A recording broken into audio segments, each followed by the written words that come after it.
Hegel's Negative Dialectics, que nós vamos também projetar em inglês para que seja mais fácil as pessoas acompanharem. Thank you very much, Professor Bertrand. Yeah, thank you very much for your kind introduction. Is that on? Do you hear me? Oh, okay, great. And thank you very much for the kind invitation. So I'm very happy to be able to be here, and I'm thankful to the organizers for inviting me. It's the first time I'm here in Brazil and in Sao Paulo, and I very much enjoy it. What I will present today is part of my work, let's say, on a systematic determination of what dialectics might be. So this is what I might to present here, and so it's not a paper which is strictly devoted to Adorno's version of negative dialectics, but as you will see, I will deal with Hegel mostly to shed light on the systematic conception of negative dialectics. So taking Hegel maybe as possible correction of Adorno's position. So that's the basic idea. You will see that. And as to the presentation, okay, you have the text here. I prepared a handout. If I'm rightly informed, you have the handout in Portuguese translation. So the main claims of my paper are on the handout, and the structure is that I just have these main steps that put it like this and comment on these in the course of my paper. And sorry that I do not speak Portuguese, it's a pity. But I hope, since English is a foreign language for most of us, I suppose, I assume, then I think, okay, that it's hopefully okay if I speak English, and if I ever speak too fast, just give me a sign, okay? If you don't understand me, please give me a sign. I hope that it will do. Okay, let's start. Dialectics is the art of making contradictions productive. It is the art of dialogue. A dialogue is an interaction between at least two interlocutors in which the interlocutors confront each other with their specific perspectives. In a very abstract way, one can use the concept of contradiction to understand the confrontation in question. The interlocutors in a dialogue experience contradictions because they, in principle, cannot foresee what the other interlocutors will say. In a formal sense, this means that something happens which contradicts their expectations. The interlocutors surprise each other and are thus themselves changed through the dialogue. Such an experience of change might be seen as a good example of what constitutes dialectics. Thus, at least superficially, it is easy to see that from Plato to Gadamer, philosophers have always understood dialectics as something that is realized through dialogue. If one understands dialectics in this way, an objection seems to make itself heard. Does not an understanding of dialectics conceived of as the art of dialogue bind us to a harmonious understanding of dialectics? Does not dialogue always strive for consent, as Gadamer says? If one takes dialogue to be paradigmatic for the production of dialectical structures, does it not follow that one is forced to understand dialectics as a practice of establishing unity? If one underscores the dialogical character of dialectics, it is easy to fall prey to the idea that dialectics does not do justice to negativity. It thus seems necessary to stress that the importance of negativity and critique against dialectics, or at least against a one-sided understanding of dialectics. The very concept of negative dialectics seems to be a warranted reaction against a certain prejudice that plagues the traditional conception. Our conference celebrates the 50th anniversary of Adorno's negative dialectics. It thereby poses the question as to how Adorno's conception of dialectics is necessary for any sufficient understanding of dialectics. In other words, it poses the question as to how Adorno's conception of dialectics remains relevant for a systematic determination of what dialectics is. Adorno developed his conception of dialectics first and foremost in dispute with Hegel. Negative dialectics seeks to provide an understanding of dialectics that overcomes the issues Adorno diagnoses in Hegel's philosophy, which he viewed as the most important representative of the conception of dialectics that takes dialogue as its paradigmatic form of realization. In a word, one might explain Adorno's basic conception of negative dialectics as follows. Negative is a dialectics that does not yield to reconciliation and does not strive for unity and synthesis. Adorno claims that Hegel's emphasis on synthesis and reconciliation is symptomatic of the false consciousness expressed by his, that means Hegel's conception of dialectics. Thus, the main goal of negative dialectics is to provide us with a conception that overcomes the problematic aspects of Hegel's philosophy of dialectics, thus opening up space for philosophy as critique. In my paper, I wanted to challenge the presuppositions that inform Adorno's dispute with Hegel. I aim to show that Hegel's conception of dialectics already exhibits the aspects of negativity and critique that Adorno seeks to defend. I will try to show that Adorno's reading of Hegelian dialectics as a positive or affirmative dialectics is mistaken. But my aim is not only to try and settle the dispute between Adorno and Hegel. Systematically, I wanted to defend the principles behind Adorno's plea for a negative dialectics. In my view, Adorno's conception of dialectics is basically correct. However, I think that using Hegel's philosophy as a starting point for developing the sort of dialectic that Adorno pleads for is the best way to go. I would like to summarize the objective of my paper and give you a basic idea of what I will argue for by articulating firstly the basic question, secondly the paper's basic claim, and thirdly the way in which I rely on the dispute between Adorno and Hegel to develop this claim. And that you have on the handout. So three things on the handout. So first, introduction A. What would an adequate conception of the negativity inherent to dialectics look like? What is the significance of a dialectics that does not end in synthesis? Introduction B, the basic claim of my paper. The negativity inherent to dialectics consists in the self-reflective self-criticism that is realized in conflictual interactions between individuals. In the course of self-criticism, the norms that govern human practices are made vulnerable to those aspects of the world that resist conforming to them. With regard to the conception of dialectics, this implies that dialectics is, in general, always negative dialectics, rightly understood. So in introduction C, Hegel and Adorno, concerning the philosophical positions I treat here, I make the following claim. The conception of dialectics I am defending was developed by Hegel. It is possible to understand this conception of dialectics by reconstructing important steps within the phenomenology of spirit. This will enable us to recognize that dialectics is generated through a practice of self-criticism and will help us overcome a certain one-sidedness that characterizes Adorno's negative dialectics. And I think we will discuss that later on, I'm sure, about it. So I will skip the next paragraph and go to the last paragraph of the introduction. My paper has three parts.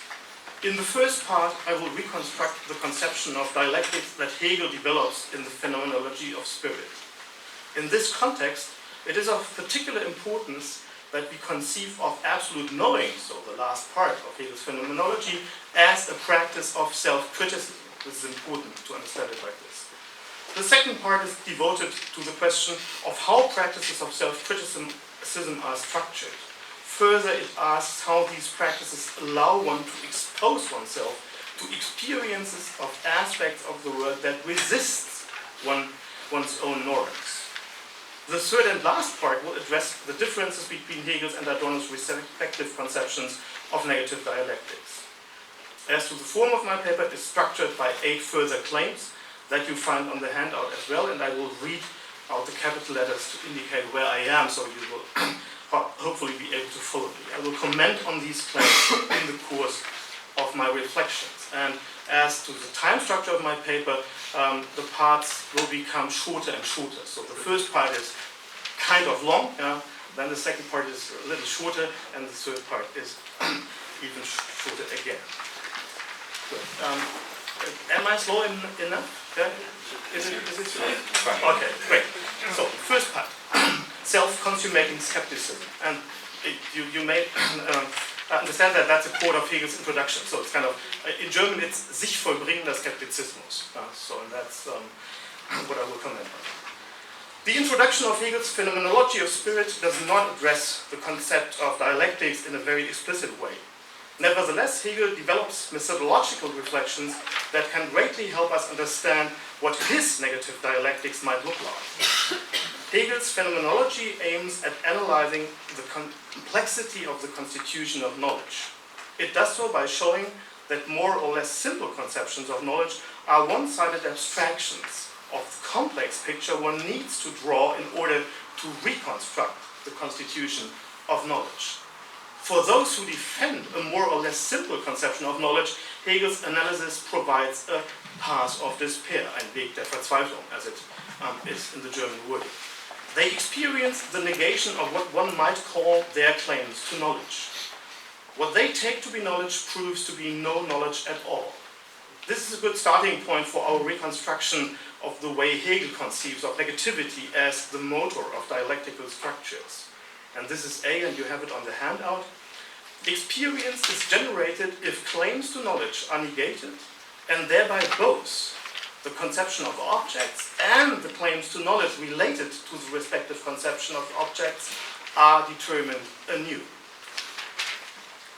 Hegel famously states that in experience it is not only our claims to knowledge that change, but the objects as well.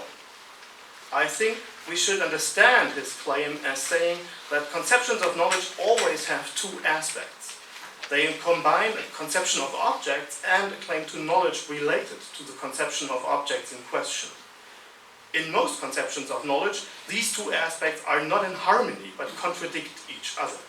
Think, for instance, of the conception of knowledge Hegel calls sense certainty, sinnliche Gewissheit, which claims to gain the most concrete and rich form of knowledge simply by having immediate contact to objects, but in truth conceives of objects in a very abstract way, namely as the objects of an immediate contact, whatever the objects might be.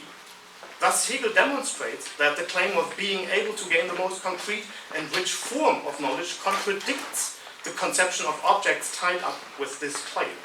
A contradiction like this provokes a change of the conception of knowledge, and this change supplies the contradiction. Thus, conceptions of knowledge are negated through experience and change accordingly. They do not persist as they are. With his reflection on conceptions of knowledge, Hegel comes to ask what a conception of knowledge might look like that is able to persist even though it experiences its own negation. In this way, Hegel's phenomenology details the search for a conception of knowledge that is stable in its very instability. Hegel coins a precise formula for such a conception of knowledge by speaking of a self-consummating skepticism, and here it is. So, sich vollbringender Skeptizismus is, in my view, the most important methodological self-description Hegel develops in the introduction. The developments that conceptions of knowledge undergo are skeptical in nature. They result out of a critical self-assessment of each conception of knowledge, whereby the critical self-assessment might be implicit, as in the case of sense certainty, for instance, or explicit, as, for instance, in cases of conceptions of knowledge discussed in the Spirit chapter. At first sight, the skeptical self-criticism of conceptions of knowledge seems to be destructive. This assessment gives us the first clue of what Hegel means by self-consummating skepticism. It means that the skeptical criticism is made productive. We might say, a conception of knowledge actualizes self-consummating skepticism if it again and again asks itself whether or not its conception of knowledge is adequate. Such a conception of knowledge gains persistence and identity through its skeptical self-criticism. Hegel systematically states that knowledge presupposes a consequent skeptical self-criticism like this. One is only able to gain knowledge if one consequently engages in critical self-reflection. The lesson Hegel draws from his understanding of experience is that we have to ask how self-consummating skepticism is brought about.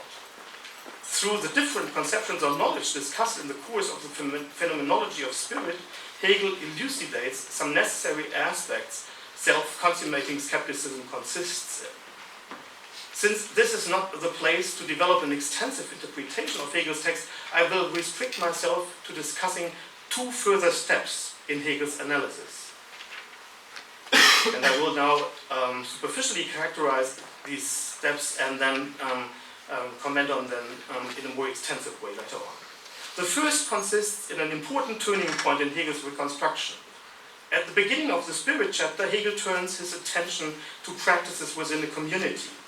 According to him, practices like this allow for a decisively different type of negativity. The negativity that different norms or normative orders represent for one another. This type of negativity comes into play if individuals who belong to different norms or normative orders confront each other with their divergent perspectives. In such a case, the individuals themselves bring negativity forth. It does not only take place within a consciousness itself, within the conception of knowledge, but is realized through the interaction of at least two individuals within historical cultural practices. The second step develops this mode of negativity even further. It consists in reflections on the negativity that individuals mutually confront each other with. If reflections like these and this are realized, the individuals not only mutually negate the norms that they hold, they also gain the capacity to recognize that others live according to different norms. Such recognition enables the individuals to distance themselves from the norms that they themselves adhere to. To put it bluntly, by reflecting on the fact that their norms realize a particular perspective, the individuals negate the claims to universal validity that are bound up with their own normative practices.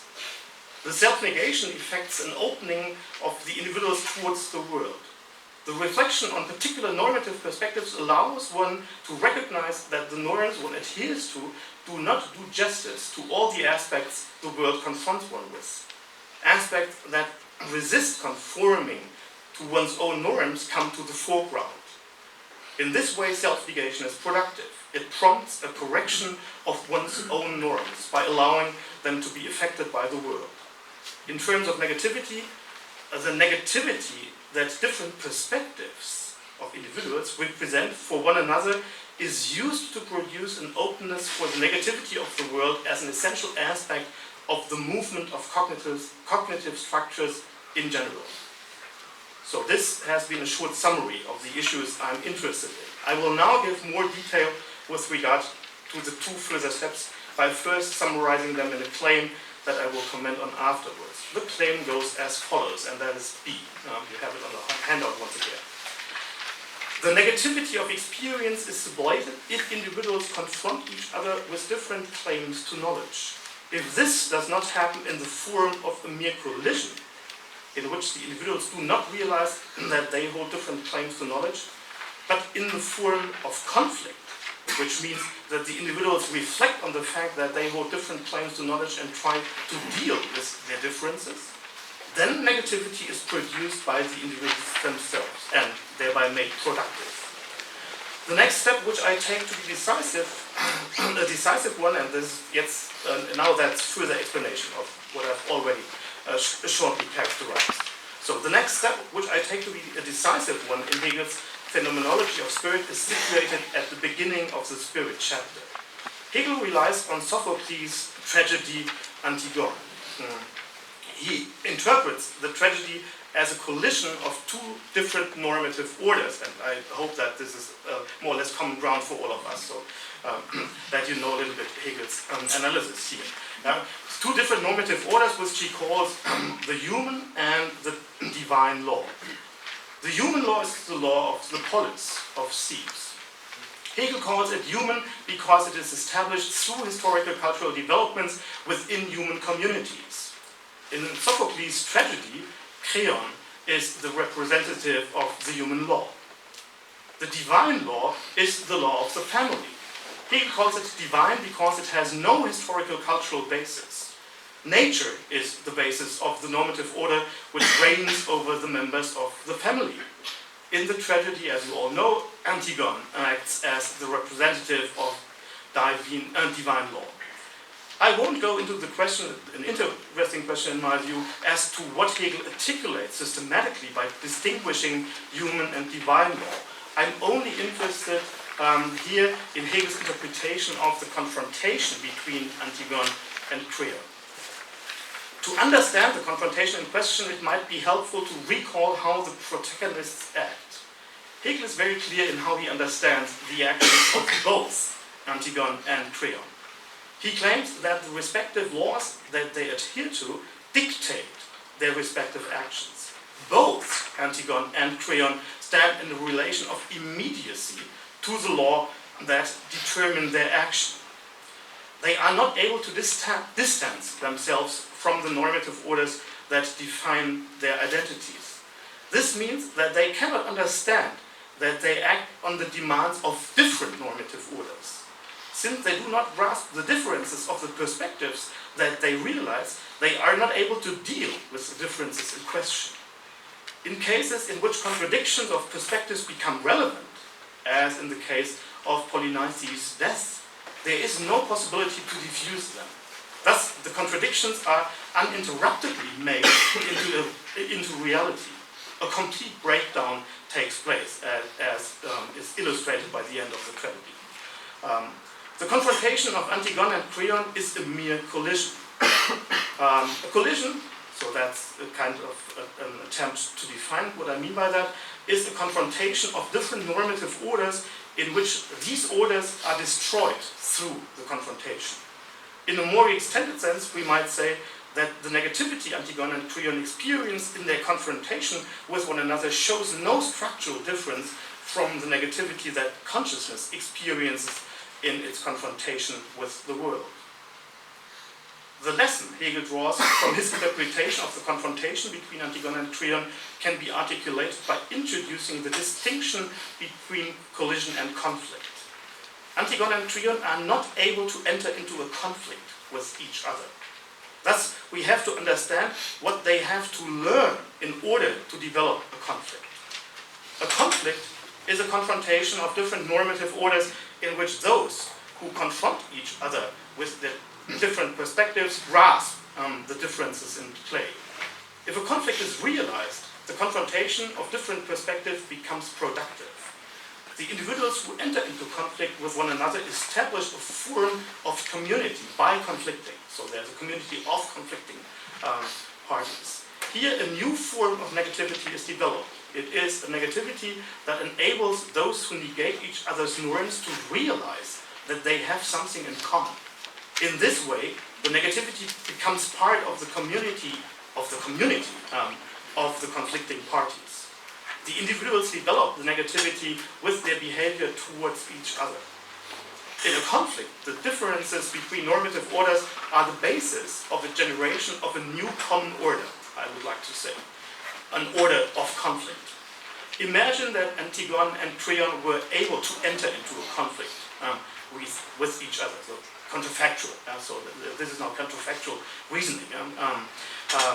If that were the case, they would overcome the differences of the human and the divine law. The result would be an order in which the differences of laws are articulated. This would be an order within which negativity would be essential for the order itself. I skip the next sentence. But how is it possible to establish a common order and thus enter into conflict in the strict sense? Thus far, I have only offered an abstract notion of conflict. In Hegel's view, it is important that we account for the particularities that go along with the realization of conflict. Throughout the Spirit chapter, he argues that at least two presuppositions have to be fulfilled for conflicts to be possible. Firstly, alienation from the norms one is bound up with. And secondly, self-criticism as the practice through which alienation is made productive. Hegel argues that alienation is destructive as long as it is only realized through a criticism of some normative order one wants to overcome. According to him, it is only through self-criticism that one can engage in conflict in the strict sense. Hegel comes to this insight in the last part of the Phenomenology Spirit chapter, which is devoted to a seemingly subjective phenomenon, conscience. And I hope that you have the text in mind once again. So I'm now, in a way, in the conscience chapter. But so he argues, subjective conscience is only one way conscience is actualized.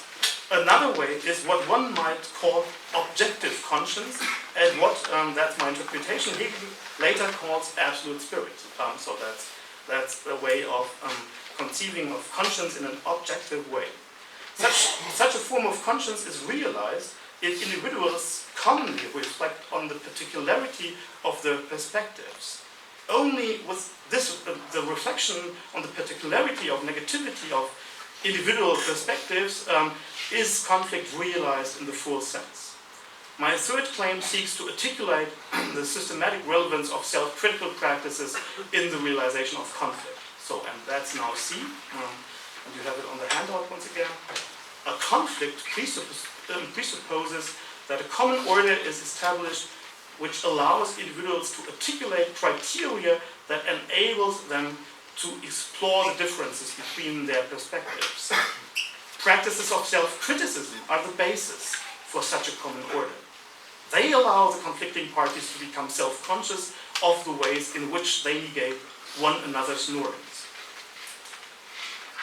Assume that Antigone and Creon were able to enter into a conflict with one another, so counterfactual reasoning again. They would have to reflect on whether there is any possibility for them to decide which of the laws involved is more important with regard to the question of Polynices' burial, or whether it is necessary to establish a new law.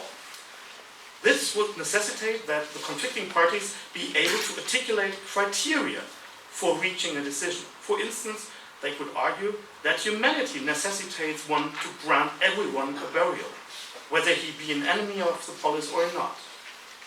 In this case, the concept of humanity would be a criterion for how to settle the question of whether one should bury Polynices. By invoking the concept of humanity, the conflicting individuals practice self-criticism. They criticize their practices by subordinating them to the concept of humanity. The self-criticism that is realized by establishing such a criterion is essential for rendering the conflict productive and thus for avoiding a mere collision. Practices of self-criticism thereby reveal themselves to constitute the new common order that is generated through the conflict. In my example, the concept of humanity functions as an element of such a new order. It allows the conflicting parties to find common ground and thus to engage in a real conflict. To be clear about this, that there is a common ground for conflict does not imply that the conflicting parties reach a point where they agree on how to settle the conflict. It only implies that they are able to dispute with one another. And what I call the new common order is not necessarily stable. Sometimes the criteria used to settle differences are self-evident to the conflicting parties. But in other cases, the conflict can include the act of questioning the criteria themselves. Antigone, for instance, could accuse Creon of having a false understanding of what humanity means. A criticism like this would prompt the conflicting parties to look for other criteria. Thus, they could invoke the concept, for instance, of dignity as a criterion for understanding what humanity is. In this way, the order that practices of self-criticism rely on can itself become an object of self-criticism. The order does not have to be stable, but can constantly develop in the course of the conflict. So, a first summary. At this point, I would like to give a first account of the conception of dialectics I attribute to Hegel. According to Hegel, dialectics is characterized by the productivity of negativity. But this is only one essential aspect of Hegel's conception of dialectics. Another important aspect can be grasped by saying that dialectics is a self-movement. That's an expression I take from the preface of the Phenomenology. This is to say that dialectics realizes a specific form of negativity's productivity, one which is constitutively bound up with self-consciousness. One might summarize these two aspects by saying that dialectics is the self-conscious productivity of negativity. Practices of conflict are just this. They are self-conscious because they presuppose reflection on the inner differences of the normative orders in question. The self-consciousness of conflicting parties is formed by establishing criteria that articulate and settle the conflict, if possible. Practices of conflict thus imply that negativity is productive in two ways. On the one hand, as compared with collisions, conflicts make the negativity between two or more different normative orders productive. The mutual negation of the orders is used to establish a new common order of self-criticism. On the other hand, the new order itself realizes a distinct form of productive negativity. It allows one to criticize certain practices and thus to develop them further. In this way, Hegelian dialectics has to be understood as a self-movement realized through practices of conflict. So that has been the longest part of the paper. Okay, I think it's good to just breathe shortly and give you a short time to regain concentration. I know that's difficult stuff, so that's for sure. And as I promised, so now the parts will become shorter and shorter. So the shorter second part of the paper is entitled Exposing Oneself to Resistances to Norms. Okay, I would now like to further flesh out the conception of dialectics outlined thus far. I will try to provide further explanation by asking how practices of conflict can be understood as a self-consummating skepticism, and that has been my goal from the very beginning, you know that. I have already discussed the following points.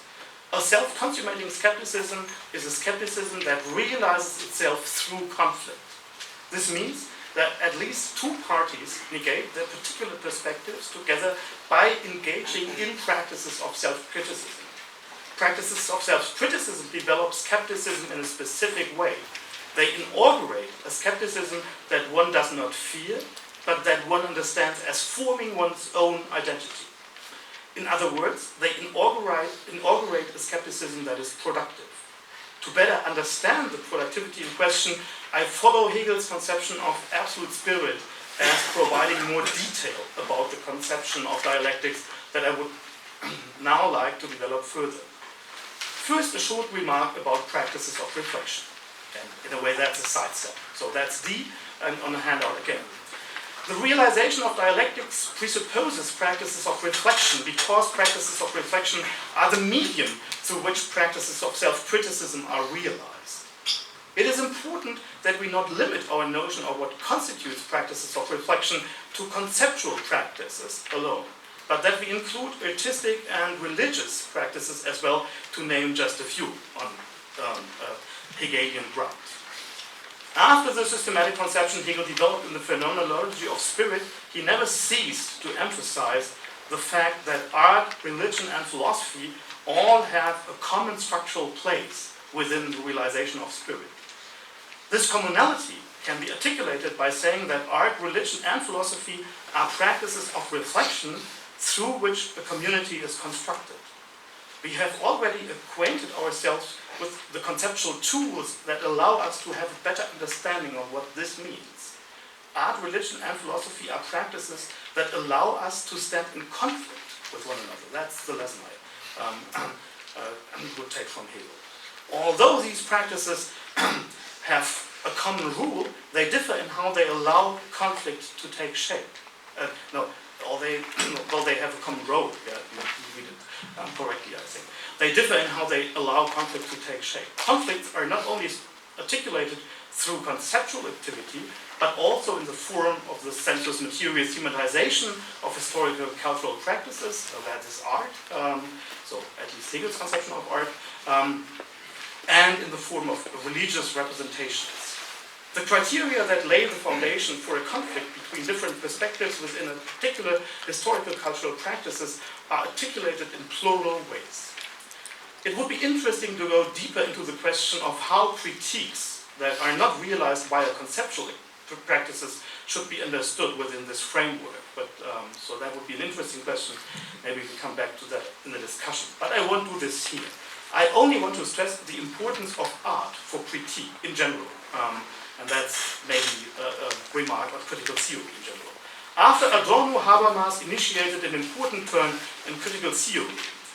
He pushed art out of the focus of critical theory. I would like to put it like this. Honneth followed Habermas in this regard. Contemporary protagonists of critical theory make it seem as if art were not relevant for the realization of critique. In my view, this development of critical theory is deeply problematic. Hegel teaches us that art is an important means for the realization of critique, because art allows individuals to articulate criteria for self-criticism in a specific way. Another lesson that one might take from Hegel with regard to the relevance of art for the realization of critique goes something like this. Self-criticism in practices of conflict is realized in various ways. Thus, art does not play an extraordinary role in the foundation of critique, as Adorno thought. It is only one medium among others. It is important that we analyze how practices of self-criticism can have an impact on normative practices, because this will give us a better understanding of how Hegel conceives of the self-movement realized by practices of critique.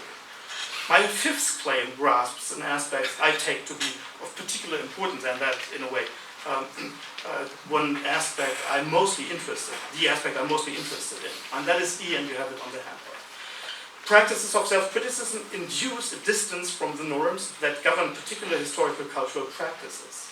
In doing so, they direct the practitioner's attention to aspects of the world that resist the simple application of the norms in question.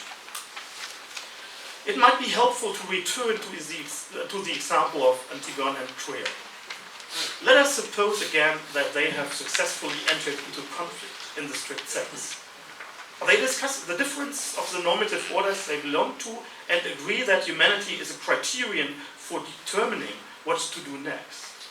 The criterion will prompt them to ask whether the normative order of the polis, on the one hand, and that of the family, on the other, are human in the sense of humanity. This is to say that the self-reflective concept of humanity provokes a distance from the normative orders that our two characters are bound up with. But the distance is misunderstood if one takes it to imply that the normative orders of the polis and the family are relativized. A relativization would take place if the concept of humanity belonged to a new order that the conflicting parties now adhered to. But as I have already explained, practices of self-criticism do not establish normative orders that individuals simply adhere to. It is characteristic for practices of self-criticism that the criteria that are established within them are put into question again and again. Thus, the distance has to be understood in a different way. It enables the individuals to redetermine or redefine the normative orders they belong to. But how do Antigone and Creon now? How to redetermine the normative orders of the family and the polis? Does the concept of humanity as such tell them what shape the redetermination has to take? This is doubtless not the case. As such, the concept of humanity is an empty criterion for self-criticism. Someone who wants to ask herself whether the norms she follows satisfy the criterion of humanity has to look at the world. She has to be attentive to aspects of the world that have bearing on the definition of what constitutes humanity. By distancing themselves from the normative orders of the family and the polis, respectively, Antigone and Creon might gain the capacity to open themselves to the world. Their attention is directed to aspects of the world that resist being subsumed under the normative orders of the family and the polis. In my view, it is important that we understand practices of self-criticism in such a way that they make it possible for those engaging in them to open themselves to the world and specifically to aspects of the world that resist subsumption in the way just outlined. The opening in question can best be explained if one contrasts it with the way Antigone and Creon are basically bound by their respective normative orders, as explained in the beginning. So, in the let's say beginning of Hegel's interpretation of it. If one strictly adheres to a normative order, the world is formed through and through by the order in question. And you may think of John McDowell's conception of second nature with regard to this. Individuals who are bound in such a way are not able to ask whether the world has aspects that the normative order does not allow them to grasp. If individuals engage in practices of self-criticism, however, things are quite different. Practices of self-criticism enable them to distance themselves from the normative orders they adhere to, and thereby make it possible for them to differentiate between norms and world. This differentiation is an achievement of practices of self-criticism. normative orders tend to close the world for those who adhere to them. They tend to become dogmatic. The opening towards the world gained through practices of self-criticism works against this tendency. The distance from the normative orders that Antigone and Creon might have attained would have allowed them to grasp aspects of the world that previously remained out of reach, namely the aspects of the world they might now recognize were neglected by the normative orders of the family and the polis. As neglected aspects, they are relevant for the determination of norms through which humanity is realized. Thus, the neglected aspects of the world change the norms in question. In short, through the opening towards the world, the norms that determine the interaction shift, and this shift is generated through practices of self-criticism. The self-movement, which according to Hegel dialectics consists in, works in just this way. This explanation allows us to understand the fact that dialectics as the self-conscious productivity of negativity is not demiurgic, is not a demiurgic operation. Put straightforwardly, this is F. The criticism realized through dialectics is not only produced by individuals and their practices. If self-criticism is realized in the full sense, it implies that, so to say, that the world itself criticizes the norms governing our historical cultural practices. My sixth claim should help us avoid falling prey to a common misunderstanding of Hegel's position. Hegel's philosophy has often been mistakenly understood as metaphysical idealism. It has been seen as idealistic because people have attributed to it the claim that spirit issues everything out of itself. And it has been understood as metaphysical because it has been read as claiming to grasp the end of history.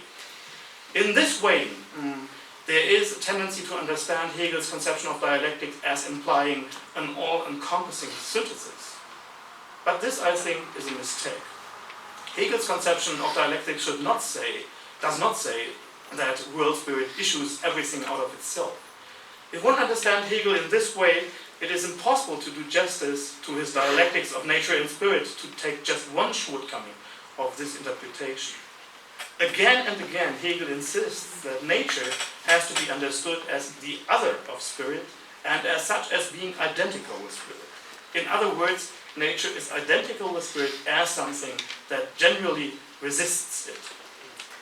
We can understand the resistance in question in terms of an opening towards the world, as just explained.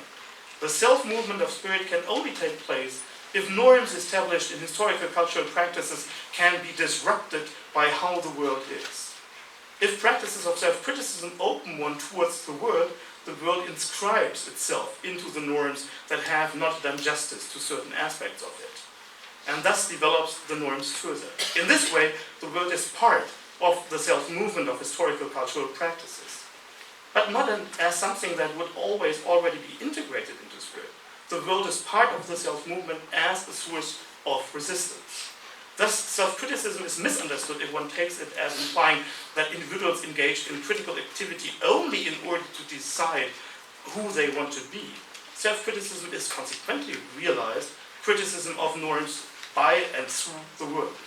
It necessarily entails both the realization of practices of reflection through which criteria for critique are articulated, as well as an opening towards aspects of the world that help us define the criteria in question and thus we determine the norms that are relevant for who we are. Only in this way is self-criticism intelligible as a practice through which freedom is realized. If self-criticism alone could determine who one wants to be, it would in the end be a practice of domination. And I think Adorno agrees just with this. Only if it opens those who practice it towards the world does self-criticism mean freedom. So, last and shortest part, negative dialectics reconsidered.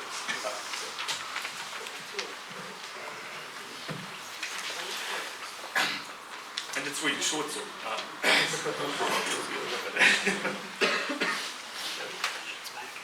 we will soon come to an end. Up to now, I have Up to now, I have only elaborated on Hegel's conception of dialectics. In the last part of my paper, I want at least briefly, and I think we can go on with that in the discussion, to compare this conception with the concept of dialectics Adorno developed in negative dialectics. In my view, the very idea of negative dialectics is decisive for understanding what dialectics is in general, as it may now be clear for you. As I have shown, Hegel spells out the conception of dialectics as self-movement, which entails a reducible aspect of negativity, a negativity which is not simply sublated in unity. I think it might be illuminating to compare what I have said thus far about Hegel with Adorno's concept of dialectics in negative dialectics. Before invoking a central claim of Adorno's conception, I should explain what I mean by saying that Hegel argues for a negativity that is not simply sublated in unity. A few minutes ago, so just a page ago, or 2 pages ago, I laid out this idea by saying that in practices of self-criticism, the world is part of the spirit's self-movement insofar as it serves as a source of resistance. Self-criticism, so self-consummating skepticism, as a basis of freedom can only be realized if an opening towards the world takes place, which allows the world to inform and thus change the norms that practitioners adhere to. If this self-movement is to continue, it is important that the world's resistances to established norms can keep coming into play. In this sense, the negativity is not sublated. It is never wholly worked out. In Adorno's conception of negative dialectics, the concept of metaphysical experience plays a central role, according to my reading. This concept is a good starting point for comparing, or Adorno in the introduction calls this philosophical experience, as you all know. This concept is a good starting point for comparing Adorno's and Hegel's respective conceptions of negative dialectics, because Adorno, like Hegel, also seeks an explanation of the ways in which the world resists our norms. In comparison with Hegel, Adorno's conception shows itself to be one-sided, so this is my impression. That's my 7th claim, and this is G on the handout again. The understanding of metaphysical experiences explained by Adorno's conception of negative dialectics is abstract. With his understanding of metaphysical experiences, Adorno opens our conceptual activities to the ways in which the world resists our normative conceptual structure. However, he remains limited to the extent that he only articulates the negativity of these resistances from a theoretical perspective. This is the only way Adorno can think of a negativity that is not sublated. According to Adorno, metaphysical experiences are experiences of something that transcends the norms established within historical cultural practices. In this sense, and I understand Adorno when he speaks of an excess over the subject in his explanation of metaphysical experiences.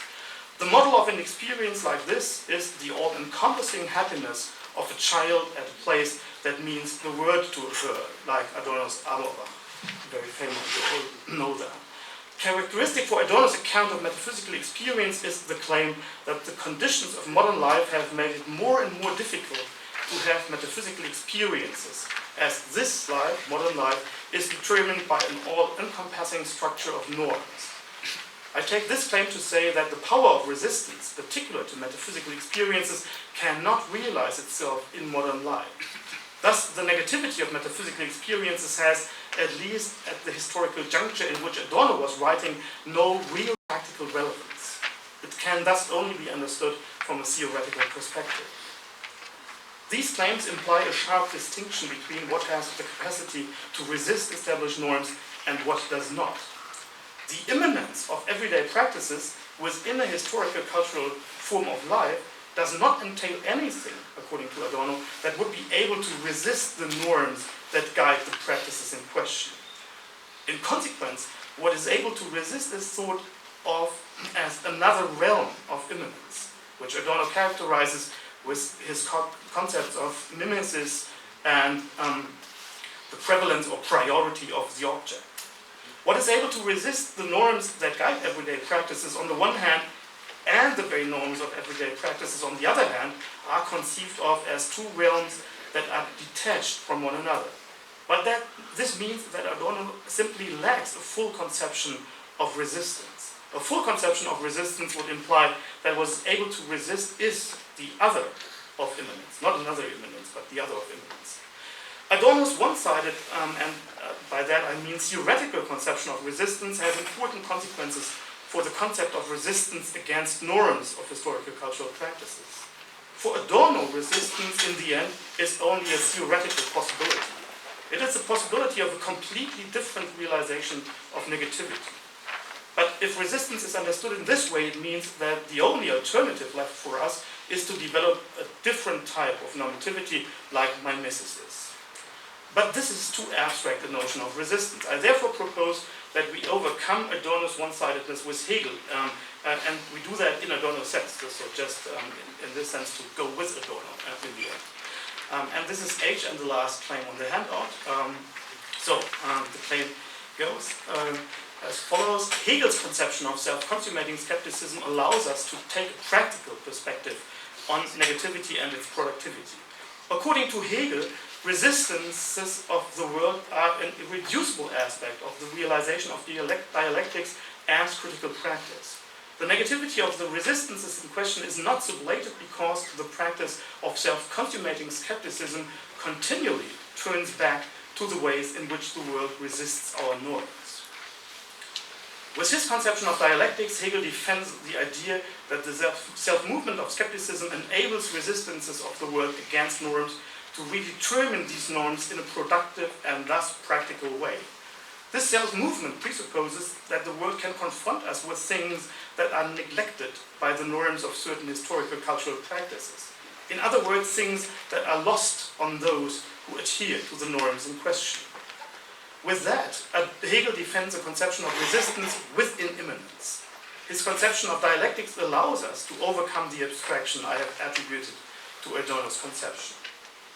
Put differently, Hegel offers a conception that can help us better understand how dialectics is in itself negative. The systematic question to which the negative dialectics of both Hegel and Adorno seeks to give an answer can be articulated as follows. How is it possible to develop a criticism of norms from a position which is bound by the norms in question? Whereby Adorno has with good reason stressed that normative structures tend to become dogmatic. Both Hegel and Adorno answer the question by invoking the resistance of the world against norms, what we might call a metaphysical resistance. But how can a metaphysical resistance open a dialectics which is not closed or dogmatic? Adorno proposes that we think of such a dialectics as what I would like to call apparatic interruption. So art does apparatic interruptions, and other practices that realize something like a metaphysical experience as well. Hegel proposes that we think of it as an endless process of criticism. His proposal enables us to overcome the abstraction that are characteristic of Adorno's position. So, to resume. Hegel's negative dialectics can best be summarized with his formula of self-consummating skepticism. I have interpreted this formula as saying that skepticism is made productive through the practice of constant self-criticism. Self-consummating skepticism thus means every norm can be made into an object of skeptical questioning. This holds for both norms of ordinary practices and for the criteria that are established to critically reflect on these norms. If self-consummating skepticism is realized, critical reflection becomes an essential aspect of the identity of subjects within historical cultural practices. Negative dialectics is their practical identity as critical practice and not as critical consciousness. Negative dialectics as such realizes an ongoing process of redetermination of norms. Two aspects are essential for the process in question. On the one hand, practices of self-criticism distance individuals from the norms they adhere to. On the other hand, resistances of the world against these norms are made productive for the constant redetermination of the norms in question. In this way, negative dialectics is a self-movement that is as such a movement triggered by how the world is. Thank you so much for your attention.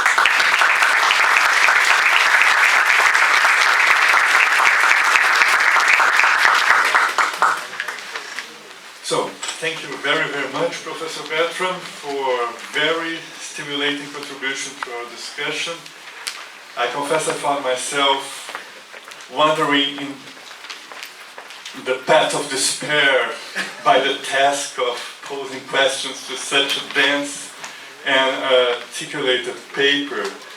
So, but since das Wandern ist nicht nur des Mühlers Lust, sondern auch des Philosophers Lust, it's my turn now to raise some 6 questions.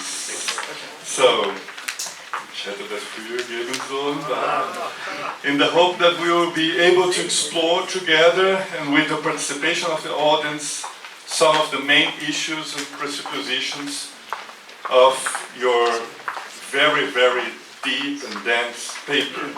So, I'm sorry for that. no, that's fine. That's what we expected in a negative dialectics conference. So first question. Your essay interrogates how Adorno's, and I quote, how Adorno's conception of dialectics remains relevant to a systematic determination of what dialectics is. So, end of quote. Assuming that Adorno's conception of negative dialectics is elaborated by contradicting the traditional philosophical search of a systematic determination of any concept at all, not to mention the concept of dialectics itself, I would ask you why you consider it important, possible, and relevant to pose this question through such a systematic approach.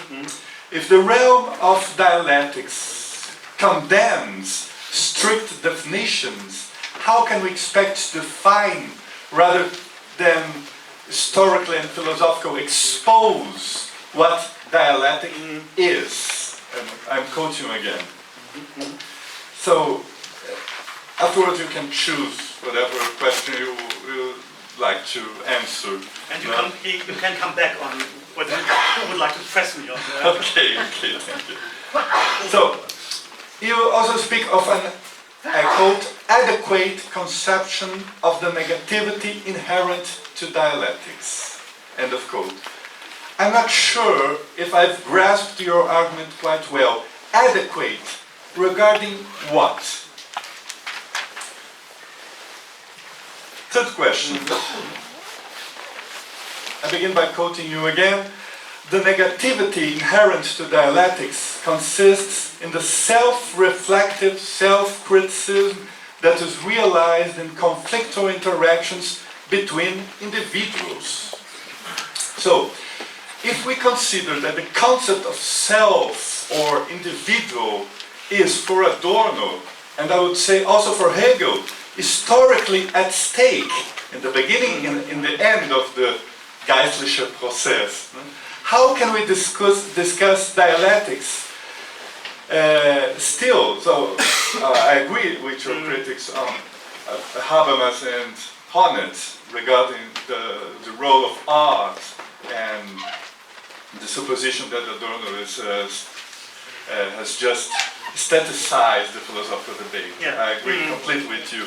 But how can we discuss dialectics in terms of an almost Habermasian and transcendently abstract search for a language consensus based upon argumentative redefinitions of political and cultural practices? Argumentative and not historically, socially, or artistically redefinitions of them. Well, I think that's my... Now, yes, now I'm going to my fourth question.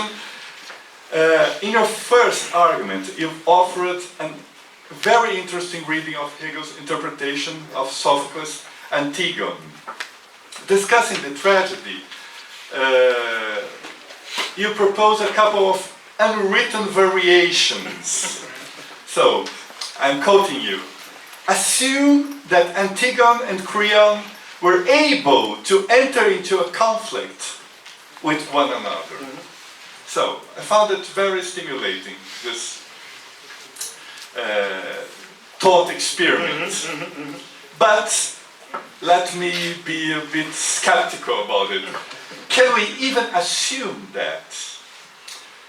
Is it not a crucial element in the tragedy, the fact that Creon is the king and Antigone is not. She's the sister of the Thebes traitor.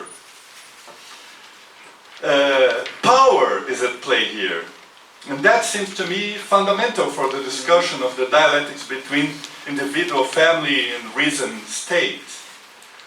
The conflict here, as Hegel argued, is not just an argumentative one.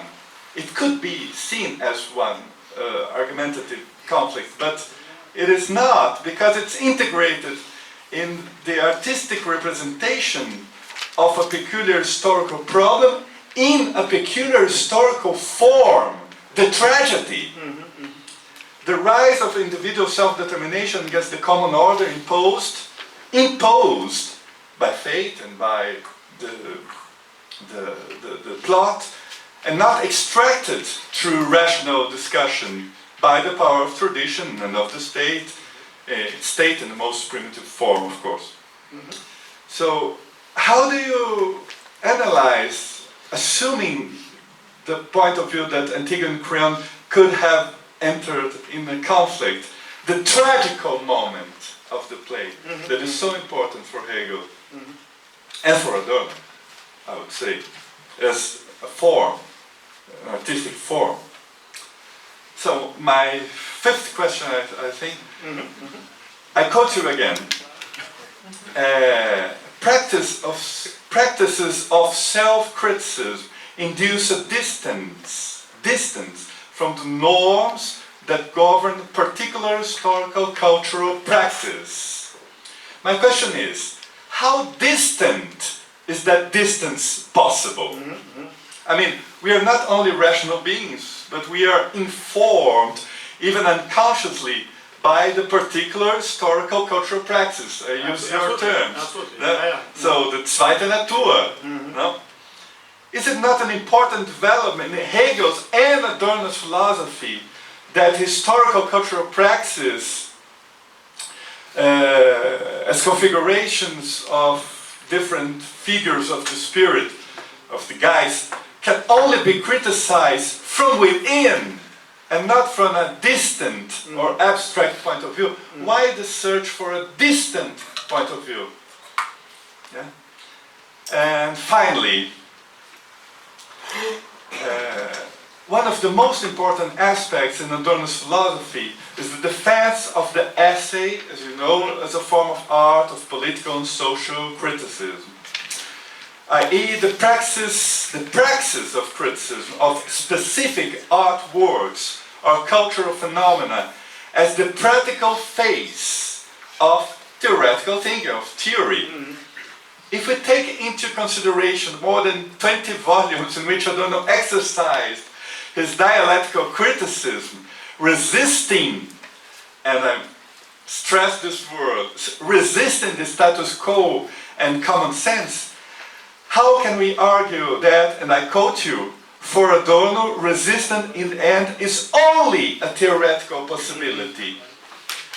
Doesn't negative dialectics imply the conscious refusal to develop any kind of, and I quote you again, different type of normativity like mimesis, through the awareness of the prevalence of these objects, vorhandes objects, specifically art, as a possible critical promesse de bonheur, and in your own words, a praxis of freedom.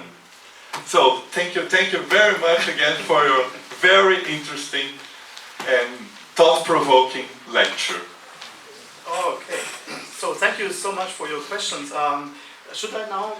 Yeah, I start. Just choose one of two. Okay, that's difficult to do. So I would have the question: how many time do I have? Okay, we just started, and I think it's necessary that we do that not in the way that I now speak for 20 minutes, but interrupt me, please, or ask again, or press me on certain aspects. But I would like.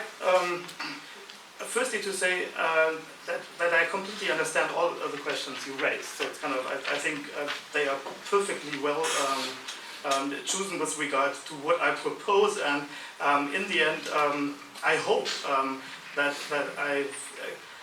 I'm able to make clear a little bit what motivates me to go in this direction. So, and I think maybe the first two questions have been the most important in this regard. So these are questions of philosophical methodology, if I get that right. So it's kind of, and here maybe the most important part of the dispute between what my more or less Hegelian perspective and the more Adornian perspective would be, and what it means that they are in struggle with one another comes into play.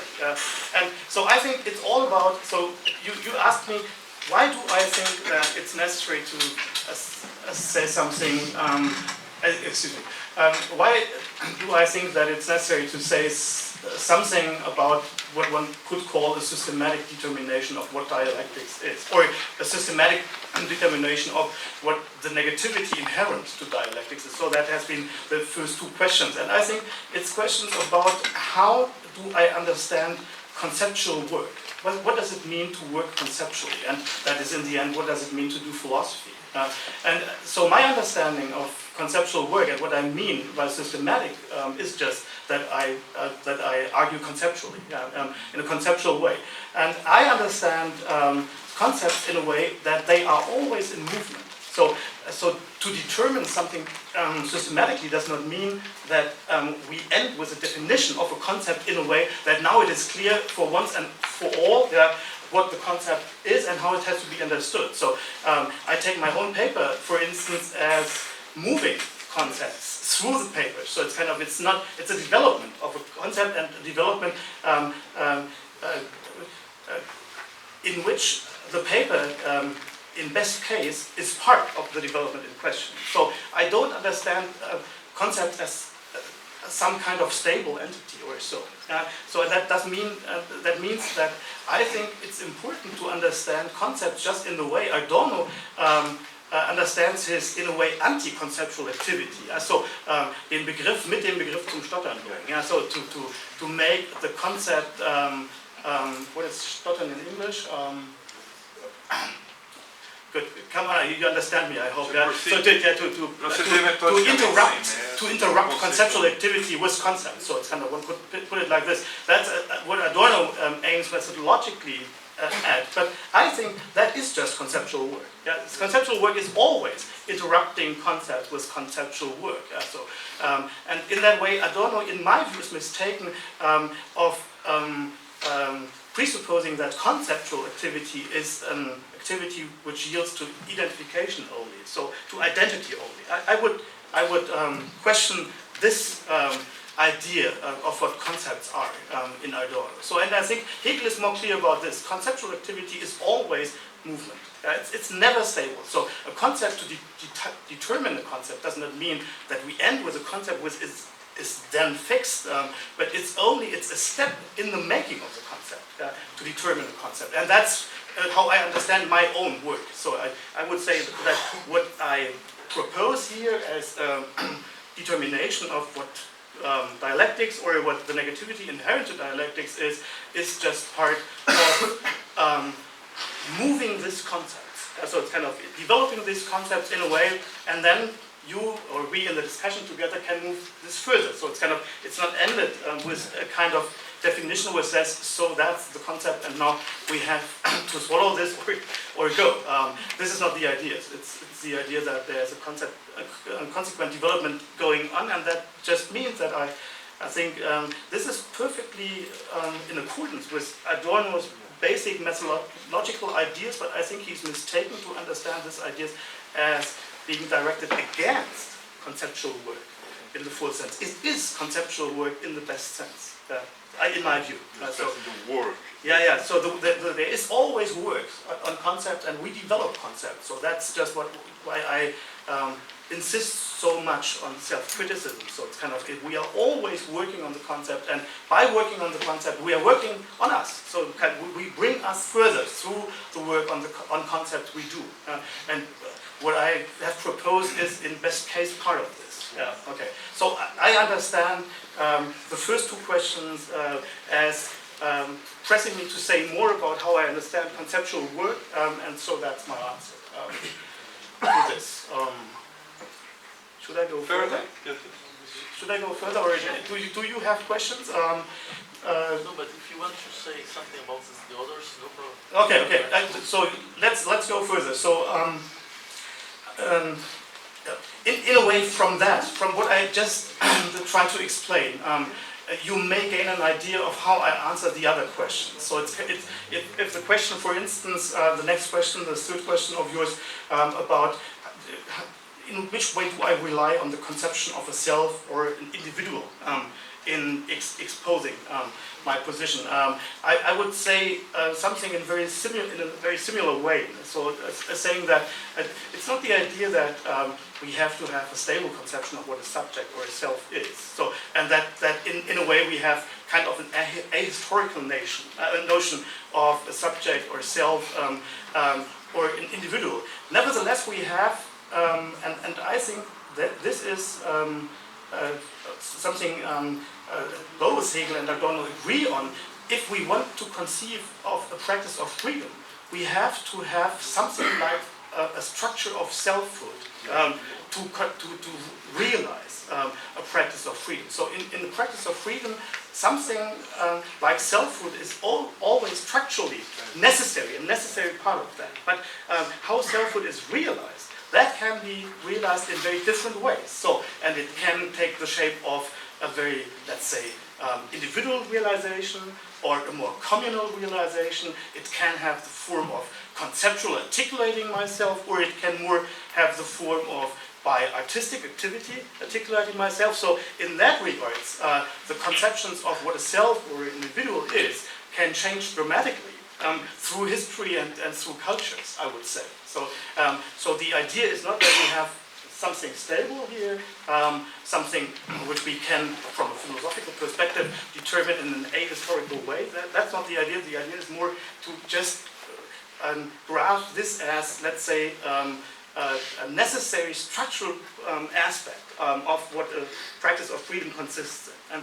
And I would say that even though Adorno is very skeptical about what subjects are in an administrated world, okay, he's clear about that the subjects as such are in a way just outcomes of the structures established in such a world. But he stresses all the time that in, let's say, a better state, we have subjects still, yeah, and this is, but we have subjects in another form of realization.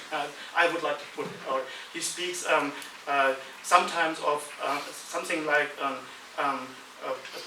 Urgeschichte des Subjekts. So this is a notion one can find, for instance, in aesthetic theory at some points. And I understand this in a way that he tries to say that there is something about the subject that we need to realize freedom.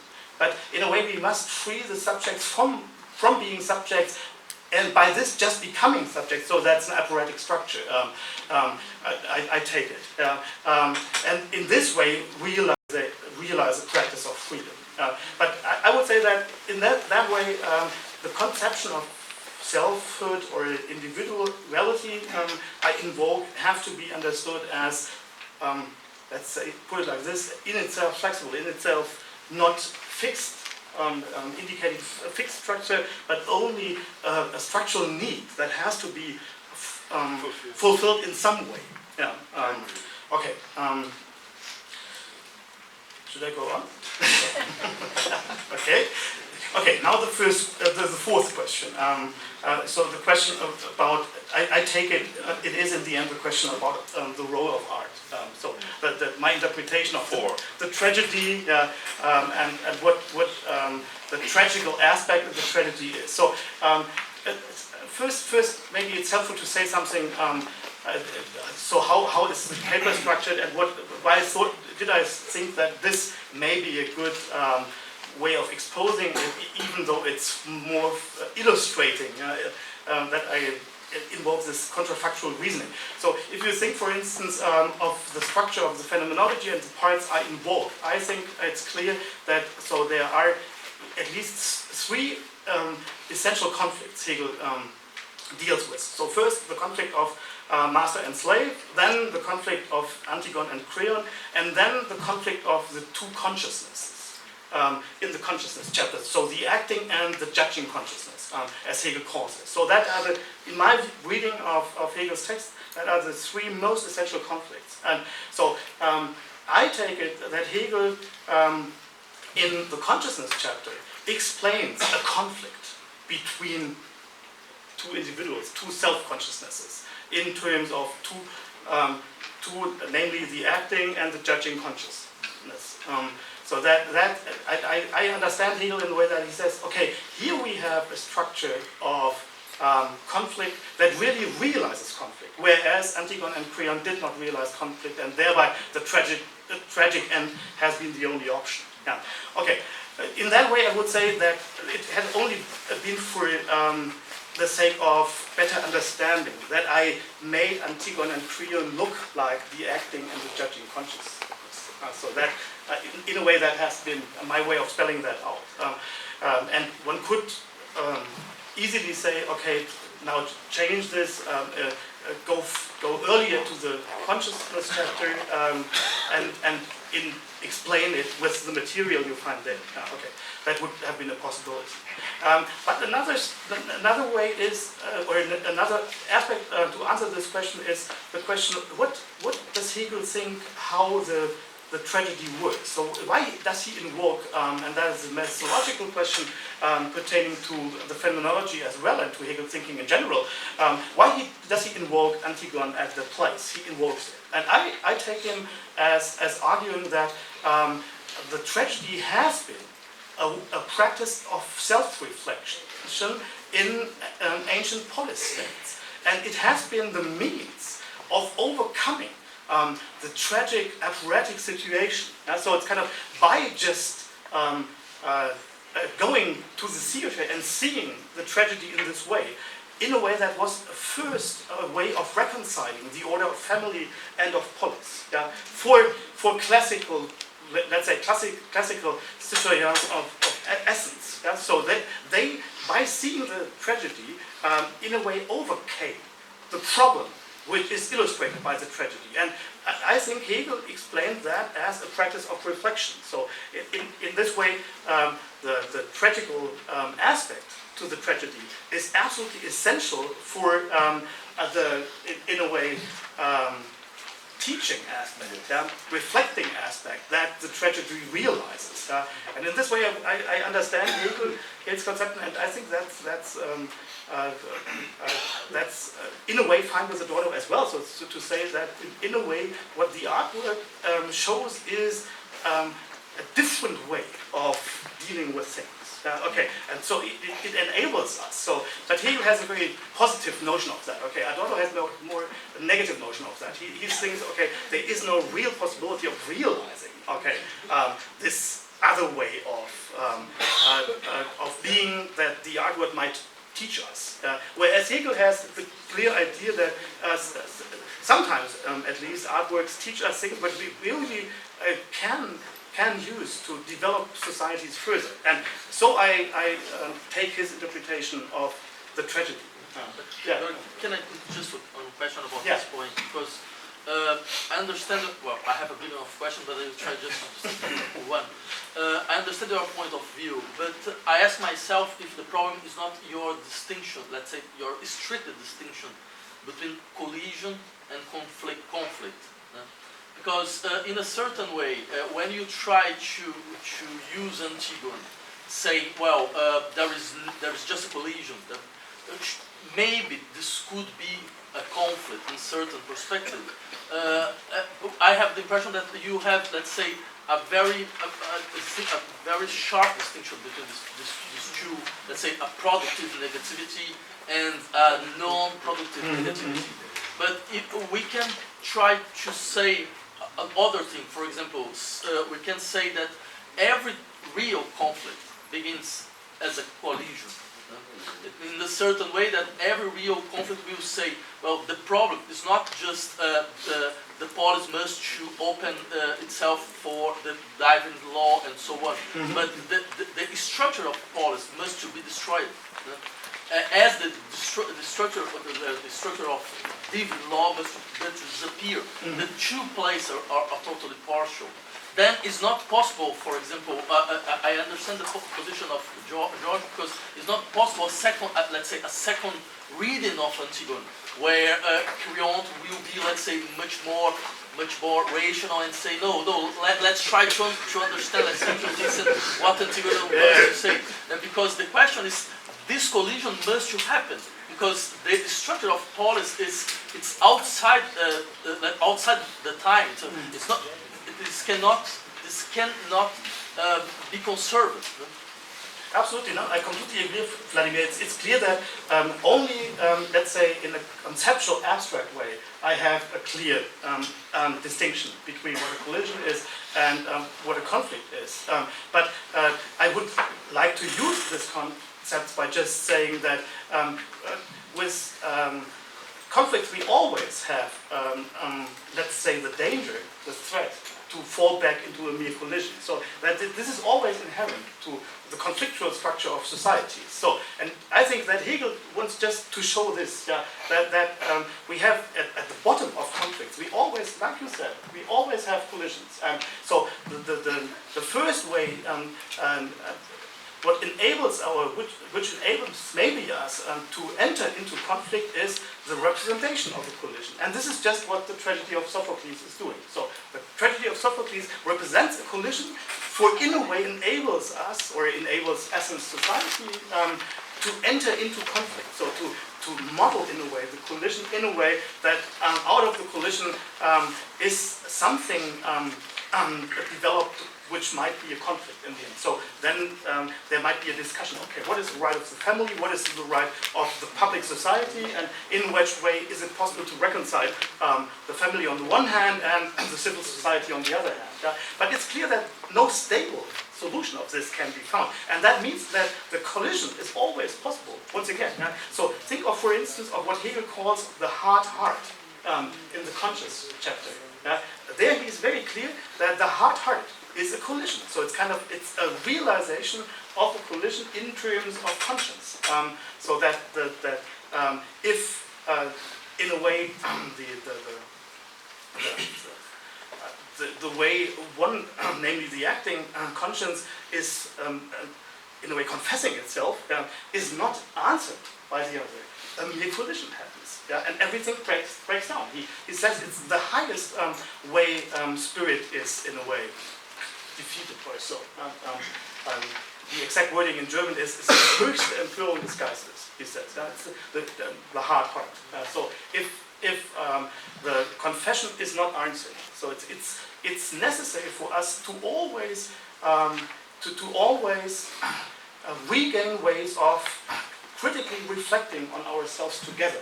This is necessary to really realize conflict, and this is not a stable structure, but it's just the other way around. This is always in danger, and there's always the threat that we fail realizing a community of self-criticism in that way.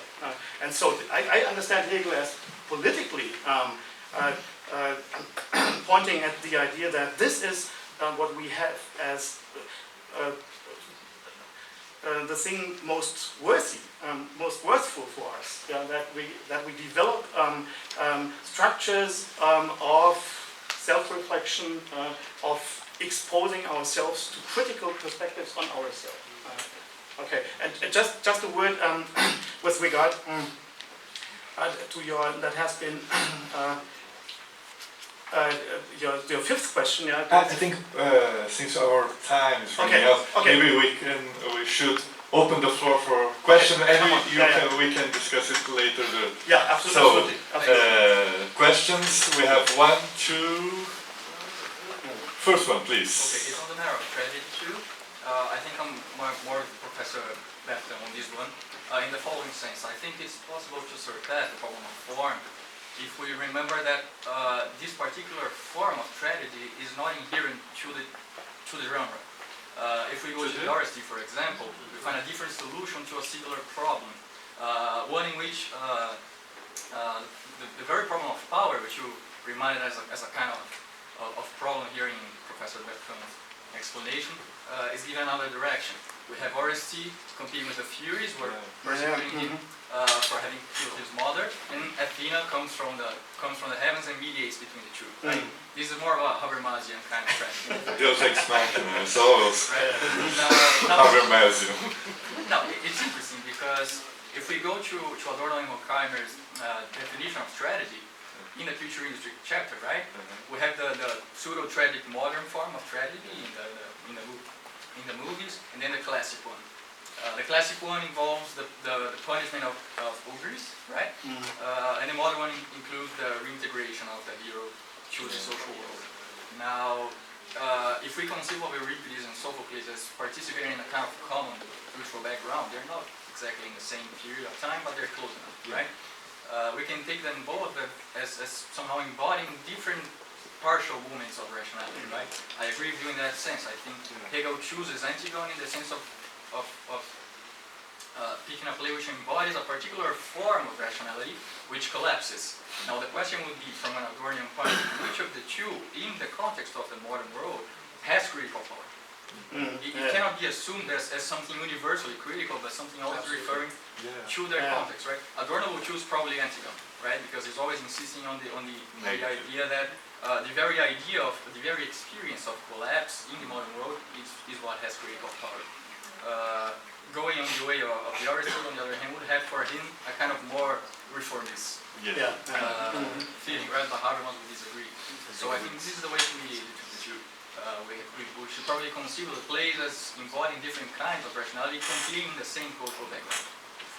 Very interesting perspective. That's interesting. Thank you so much. That is a good comment. I think that has not been a question, but more a way of, in a way, mediating between the two of us. And I think you're completely right.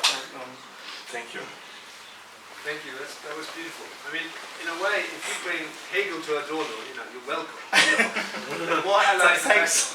and I particularly welcome the idea that we get into Hegel the thought that something, the world can trigger negation.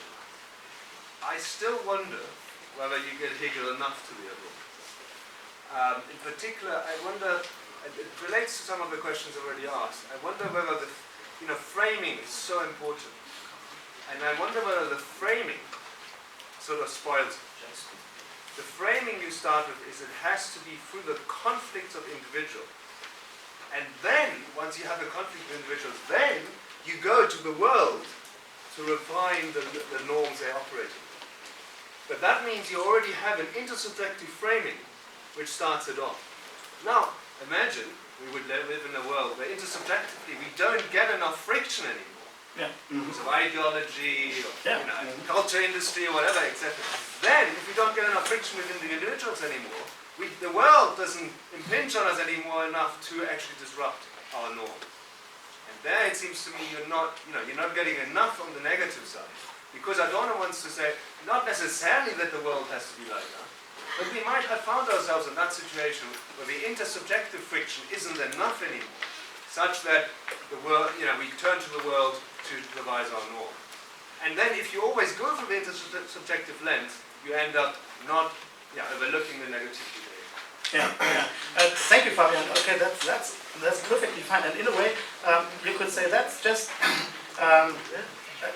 So I would like to mirror your question in the way I modeled my reading of Hegel in just invoking the distinction between collision and conflict. And I think it's clear that human practices, as I put it, or put it in the paper, tend to be, in a way, ideological, or tend to be dogmatic in the sense that in these very practices we only stick to the norms established in the practices, and that means that we lose friction on the world. But I think it's important to stress that dialectics is the idea that this can be broken through only by self-critical activity. So, and that in a way that's just a way of okay, maybe accents are different here with my Hegelian perspective and with a stronger Adornian perspective. But I think it's maybe in the end only a question of actions. It's clear that Adorno wants to say something quite similar. So he wants to say that it's necessary to break through in a way that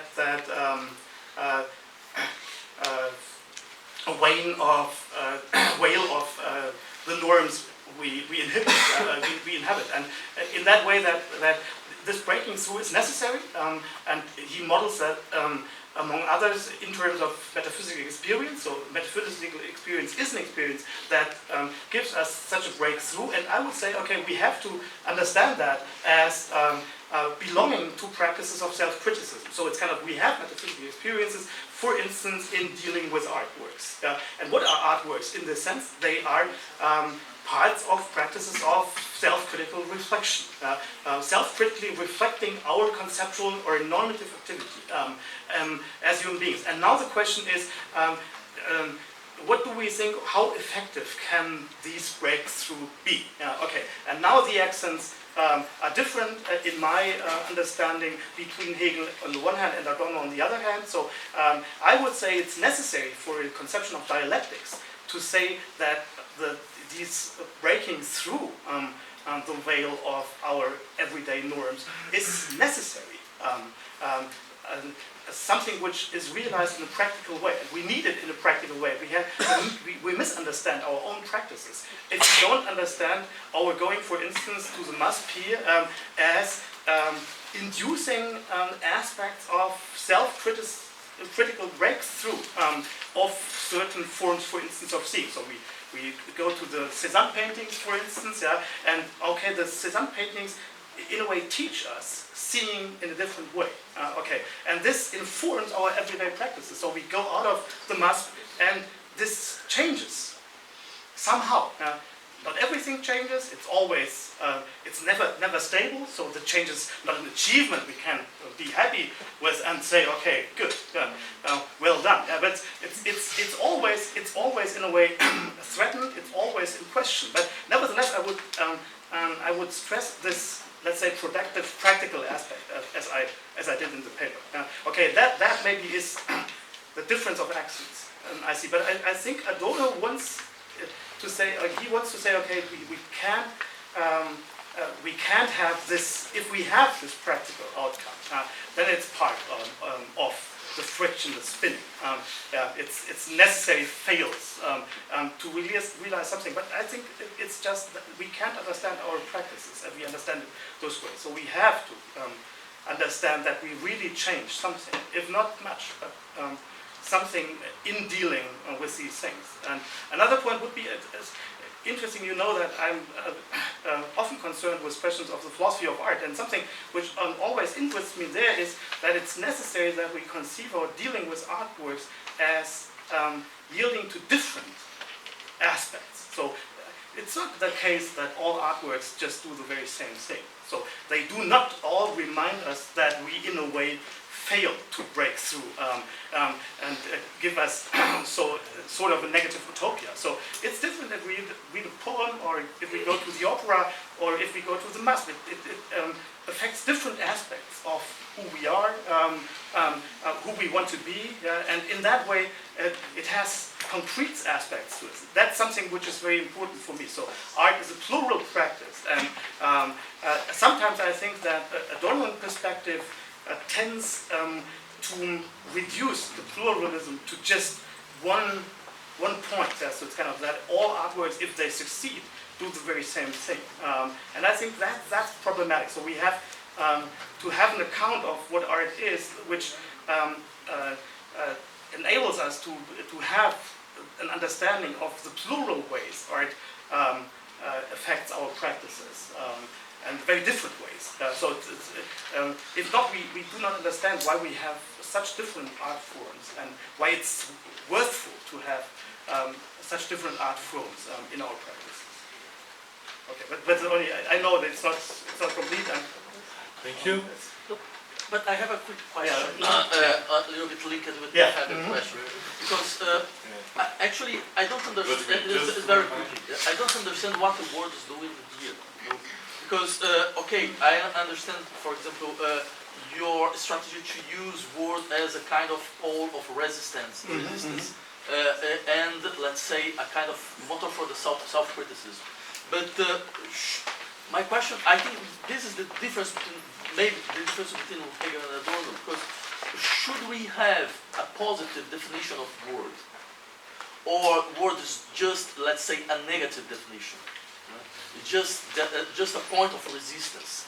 Because there is a kind of normativity inside the word, or word is just, let's say, the point where all normativity is breakdown. Okay, thank you very much, Vladimir.